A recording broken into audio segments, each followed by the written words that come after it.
Channel ஃபைனான்ஸங்களுக்கு வணக்கம். இன்றைக்கு கோயம்புத்தூர்ல அமுதன் என்ற கல்லூரி மாணவன் அடித்து கொலை செய்யப்பட்டிருக்கிறார். அந்த செய்தி தான் இன்றைக்கு மிக பரவலாக எல்லா இடங்களிலும் பேசப்பட்டு வருகிறது.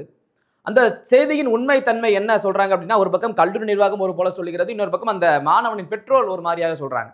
அவங்க என்ன சொல்றாங்கன்னா, என்னுடைய பையன் அந்த கல்லூரியில அந்த விடுதியில ஃபுல்லா ட்ரக்ஸ் தான், எல்லாம் கஞ்சா கிஞ்சான்னு எல்லாம் போட்டு புழக்கங்கள் அதிகமாக இருக்கு. இதை போய் கம்ப்ளைண்ட் பண்ணா கல்லூரி நிர்வாகத்திடம், அதனால் பழிவாங்கும் செயலாக 20 பேர் சேர்ந்து என் பையனை அடிச்சு கொன்னுட்டாங்கன்னு அந்த அப்பா அம்மா கதறாங்க. ஆனால் போலீஸ் எஃப்ஐஆர் ஃபர்ஸ்ட் அந்த முதல் தகவல் அறிக்கையில் என்ன போட்டிருக்காங்க அப்படின்னா, அதாவது போனை வந்து எடுத்ததாகவும் அதுக்கு பழிவாங்குதாக தாக்கப்பட்டதாகவும் சொல்லி தான் போலீஸுடைய அந்த எஃப்ஐஆர்ல இருக்குது. கல்லூரி நிர்வாகம் என்ன சொல்லுது, இதுக்கு எங்களுக்கு சம்பந்தமே இல்லை, இது எப்படி நடந்துச்சே தெரியாது, அந்த பையனை நாங்க 24ஆம் தேதியை சஸ்பெண்ட் பண்ணிட்டோம் காலேஜில் இருந்து அப்படின்னு நாங்க கலந்துக்கிறோம் இதுல இருந்து அப்படின்னு கல்லூரி நிர்வாகம் சூப்பரா ஒரு நியூஸை போட்டு அவங்க தப்பிச்சுக்கிறாங்க. ஆளாளுக்கு தப்பிச்சு போறது இந்த கேஸ்ல இருந்து அப்படியே இந்த கேஸை வந்து ஒண்ணுமில்லாம மக்கள் மத்தியில கொண்டு போன்ற எண்ணத்தில் இருக்கீங்களே தவிர இதுல என்ன உண்மைத்தன்மை நடந்துச்சு, அந்த அப்பா அம்மா அவ்வளவு கதறாங்களே, என் பிள்ளை அப்படி அநியாயமா அடிச்சு கொன்னுட்டாங்களேன்னு இதை தமிழ்நாட்டில் சற்று எல்லாருமே கொஞ்சம் உற்று கவனிங்க. ஏன்னா இன்னைக்கு நடக்கிறது உங்க வீட்டில் நாளை கூட நடக்கலாம். இந்த மாதிரியான குற்றங்களுக்கு தண்டனைகள் அதிகாரம் நடந்தா கொடுத்தா மட்டும்தான் இந்த மாதிரியான தவறுகள் அடுத்து நடக்காது. ஏன்னா போலீஸ் முதல் தகவல் அறிக்கை என்ன சொல்லுது, போனை எடுத்துட்டா அதனால பழிவாங்க. ஏன்டா போனை எடுத்ததுக்கு 20 பேர் அடிச்சு கொள்ளுவான ஒருத்தனை போட்டு, அதுவும் கோயம்புத்தூர் பொள்ளாச்சி ரோட்ல ஏதோ நடந்துட்டு வரும்போது ஒரு ரோட்ல ஒரு ஏரியாவில் வச்சு பையனை தூக்கிட்டு போய் அவன் ஃப்ரெண்டு கூட ஸ்ட்ரீமன் ஒரு பையன் இருந்திருக்கான், இவங்களை தூக்கிட்டு போய் அந்த அமுதன்ற பையனை வச்சு அந்த கல்லூரி வளாகத்தின் பின்பற்றத்தில் மைதானத்தில் வச்சு அடிச்சு கொண்டிருக்கானுங்க. ஒரு போனை எடுத்ததுக்காக அடிச்சு கொள்றானுங்க. அந்த அளவுக்கா புத்தி கட்டு போயிருக்கான். 20 பேர், ஒருத்தர் 2 பேர்னா பரவாயில்ல, 20 பேர் சேர்ந்து அடிச்சு கொண்டிருக்கான் ஒரு போனுக்காகவா? இதை நம்புற மாதிரியா இருக்கு. இதை கேட்டுட்டு தமிழ்நாட்டில் கிறுக்கு பெயராதான் சுத்தணும் அப்படின்னா இதை நம்புறதா இருந்தா அந்த பெற்றோர்கள் கதறாங்க. என் பையன் கல்லூரி நிர்வாகத்தின் தெரிவிச்சான், இந்த மாதிரி கஞ்சா பழக்கங்கள் அதிகமா இருக்கு, ட்ரக்ஸ் அதிகமா இருக்குன்னு சொன்னதை, அதனால தான் பழி வாங்குறதுக்காக அடிச்சு கொண்டிருக்காங்க ரொம்ப தெளிவா சொல்றாங்க. நீங்க சஸ்பெண்ட் பண்ணதா சொல்றீங்க. 21ஆம் தேதி இந்த அமுதன், கொலை செய்யப்பட்ட அமுதன் அவருடைய நண்பர் அஜித் என்ற பையனோட சேர்ந்து சமையல்காரரை அடிச்சுட்டான். அதனால 24ஆம் தேதி சஸ்பெண்ட் பண்ணிருக்காங்க. எப்படி 21ஆம் தேதி அடிச்சுட்டான், 2 நாள் வந்து எல்லாம் ஹோமாக்கு போயிட்டாங்க அந்த காலேஜ்ல எல்லாரும் போயிட்டு 24ஆம் தேதி அவனை சஸ்பெண்ட் பண்ணிட்டாங்க. சஸ்பெண்ட் பண்ணிட்டு ஆகஸ்ட் 10ஆம் தேதி ஹாஸ்பிட்டல் அட்மிட் ஆறான் பாத்தீங்களா, அப்பதான் உங்களுக்கு தெரியும் தான், ஐயோ இந்த பையன் அடிபட்டுட்டான் உள்ள ஹாஸ்பிட்டல்ல இருக்கான் அப்படின்னு சொல்லிட்டு. ரொம்பலாம் ஃபேக்ட் செக் பண்ணார், சிம்பிளான வேலை தான். அந்த பையன் சொன்னால அவன் 15 பேரையும் கூப்பிட்டு செக் பண்ணுங்க, அவன் உடம்புல தெரியும் இன்னமும் அது வந்து போயிருக்காது. தண்ணி நைட்டு பீர் அடிச்சவனே காலைல கண்டுபிடிச்சிடுவாங்க. அவன் இதை வச்சு அவனோட செக் பண்ணாங்கன்னா யூரினை வச்சு கண்டுபிடிக்கலாம், இல்லை டெஸ்ட் எடுத்தாலும் கண்டுபிடிச்சிருவாங்க. இவன் கஞ்சா பயன்படுத்தினானா இல்லை வேற எதுவும் மெத்து பொருட்கள் எதுவும் பயன்படுத்தினானா, ஊசி கீசி அதெல்லாம் எல்லாமே கண்டுபிடிக்கலாம், டைம் இருக்கு இன்னும்.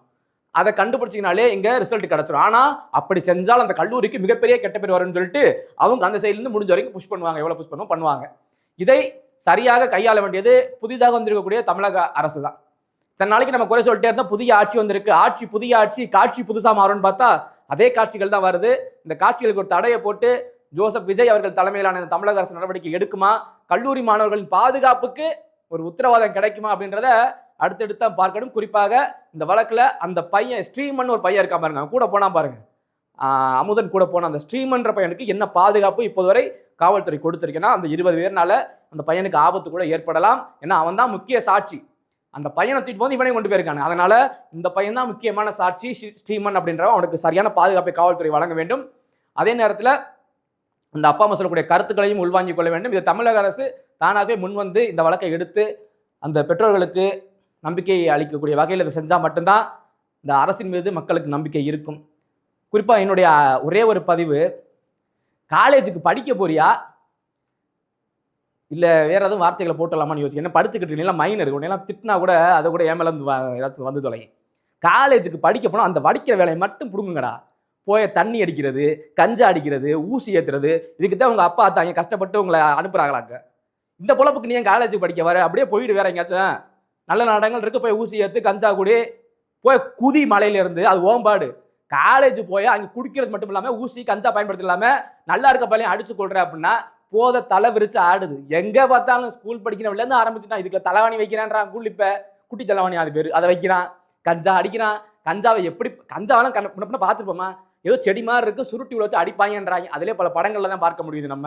ஆனால் அவங்களுக்கு எப்படி கிடைக்குதுன்னு தெரியல. பவுட்ரு இப்படி கோடு கோடா போடுறானுங்க, அப்புறம் ஊசி எப்படி அவங்களுக்கு மட்டும் கிடைக்குது? இது காலேஜ் படிக்க போறீங்களா, இதெல்லாம் எப்படி வாங்குறேன்னு சொல்லி போறீங்களா? இங்க காலேஜ்னா ஃபர்ஸ்ட் என்ன? நீ அங்க காலேஜ்ல நிர்வாகம் என்ன பண்ற?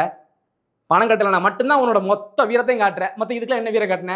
ஒரு கல்லூரிக்குள்ள இவ்வளவு புழக்க வழக்கம் கஞ்சா புழக்கம் இருக்குன்னு சொன்னா அதை கண்டுபிடிக்க முடியாது. அப்புறம் என்ன நிர்வாகம்? அது நிர்வாகம், அது எதுக்கு செக்யூரிட்டி, அதுக்கப்புறம் அங்க டீச்சர்ஸ் எல்லாம் போங்க, வேற வேலைக்கு போங்க பேசாம.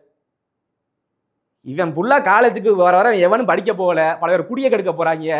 முக்கியமா அப்பா அம்மா கண்டுபிடிச்சு இருக்கிற இந்த பாருங்க, நல்லா சொல்றேன், உங்க பசங்களை காப்பாத்தணும்னா ஒரே வழிதான் இருக்கு.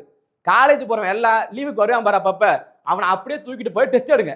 குடிச்சிருக்கானா, கஞ்சா அடிச்சிருக்கானா, ஊசி ஏத்துறானா செக் பண்ணு. தெரிஞ்சிச்சு அப்புறம் குப்பரை போட்டு சாத்து அடிச்சா மட்டும்தான் இவன் திருந்துவான். சொல்லுவாங்க எங்க ஊர்ல, அடிச்சு வளர்க்காத பிள்ளையும் ஒடிச்சு வளர்க்காத முருங்கையும் ஒழுங்கா வளராதும்பாங்க. கொண்ட போட்டு சாத்து. நீ மாசம் டெஸ்ட் எடுத்தா பயந்துகிட்டே குடிக்க மாட்டேன், கஞ்சா போட மாட்டேன். நீ விட்டு என் புள்ள மேல நம்பிக்கை இருக்கு அப்படின்னு விட்டினா உனக்கு கிளிக்க முடியாது அந்த காலத்துல. அது எங்கேயோ போகுது டெக்னாலஜி. அவன் பாட்டில வாங்கி எல்லாத்தையும் ஏத்துறேன், அடிக்கிறேன், போற புள்ளையில கையை பிடிச்சி இழுக்கிறேன், பலாத்காரம் பண்றேன், கொலை பண்றேன், இந்த நேத்து அடிச்சு கொண்டுட்டான் இல்ல. இதுக்கெல்லாம் காரணம் இந்த 15 பேர் நாளைக்கு உங்க பிள்ளையா கூட இருக்கலாம். கல்லூரி லீவுக்கு வீட்டுக்கு வரானா கொண்டு போய் டெஸ்ட் எடுவனா. இதை பத்தி யோசிக்காத. என் புள்ள சரியா இருக்கான்னு செக் பண்ணு. தனிப்பட்ட முறையில் செக் பண்ணி அவனுக்கு புத்திமதி சொல்லு. கேட்டா பாரில் தூக்கி போட்டு சாத்து. அப்படிப்பட்ட புள்ள நமக்கு தேவையில்லை. இவன் நாளைக்கு 4 பேர் புள்ளைய கொல்றதுக்கு, 4 பேர் குடியை கெடுக்கிறதுக்கு அவன் நீங்களே முடிச்சு விட்டுருங்க அடிச்சு. இப்படித்தான் சொல்ல தோணுது. அப்புறம் பெற்றோர்கள் சரியாக பிள்ளைகளை வளர்த்தால் மட்டும்தான் இந்த சமுதாயம் சரியாக இருக்கும். இவன் நல்ல வழியில போவான். இல்லைன்னா வச்சுக்க, இப்படி தடதலையா போய் அடுத்த வீட்டு பிள்ளையும் கொள்ளத்தான் செய்வான். இந்த போதையை ஒழிக்க ஒரே வழி பெற்றோர்கள் உங்க கையில தான் இருக்கு. கல்லூரியெல்லாம் நம்பாதீங்க. அவன் பாட்டில் வருவேன், சம்பளம் வாங்க போயிடுவான். அவ்வளவுதான் நிர்வாகம்.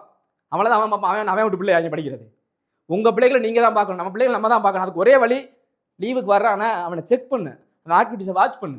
அவன் சப்போஸ் அப்படி ஏதாச்சும் தாராளமாக டெஸ்ட் எடுங்க, போயிட்டு ஒன்றும் தப்பே கிடையாது.